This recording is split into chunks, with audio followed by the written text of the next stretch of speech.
Okay, this will be a super quick video on how to wire up the new SKR Mini E3 board by Bigtree Tech to your Ender 3 printer. This is a new main board. A lot of people like these because it offers expansion capabilities such as bed leveling. I got it because it dramatically reduces the sound of the printer. First off, I just want to say this looks really intimidating. It's not. It's actually very simple replacing these boards, and I'll walk you through it. But before, I just wanted to show the sound of these new stepper drivers in action. So you're familiar with the original sound of the printer. This is what it sounds like now. Let me just auto home it and you can hear nothing. So this cuts the noise down all the way to just being the fans. You can see with the bed silent as well. So dramatic reduction in sound. I highly recommend it.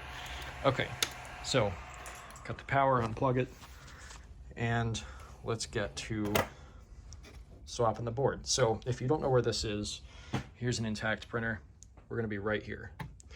So you need to remove these 3 screws on the top, these 2 here, and then there's a few on the underside.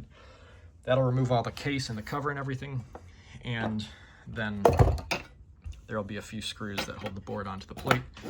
This plate, of course, being this one here. So once all the screws are out, start pulling all the wires off. You'll need a little flathead screwdriver to get the wires out of these terminal blocks. And then once you have the board off, you can start wiring in the new one. And it's really just a plug and play kind of situation. But I wanted to mention something right off the bat. So you'll notice on the original board, there's a dedicated spot on this terminal block for the fan power, or for powering the fan on the hot end. There is not on this board. It's not a problem. Some people choose to buy a little 2-pin connector and plug it into the board. They'll have to have crimping tools and all that kind of stuff. You don't have to do that if you don't want to. Instead, what you can do with the 2 wires coming from the power supply, you can just wire those in directly with it. So the red goes with the red, and then this red and black goes with the black.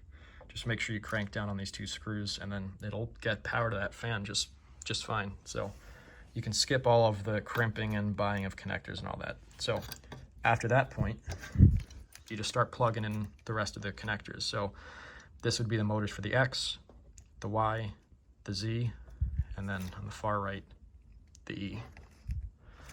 Then you have the ribbon cable for the display, and then you have THO and THB. That would be this double white connector and then this double black connector. These are the temperature sensors or the thermistors. THB would be for the bed and THO would be for the hot end. You can just trace these up and see where they lead to.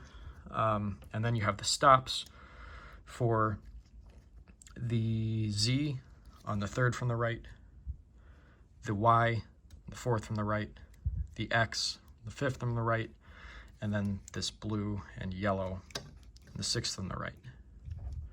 And then you have this fan, which connects directly above the blue and the yellow in that position there. Last but not least, you have these 2. This would be the power for the bed, and then this is the power for the hot end. So you wire these up as you see. Once everything's done, you can just reattach it to the plate and then reassemble everything back together. It's really that simple. Highly recommend it, and good luck.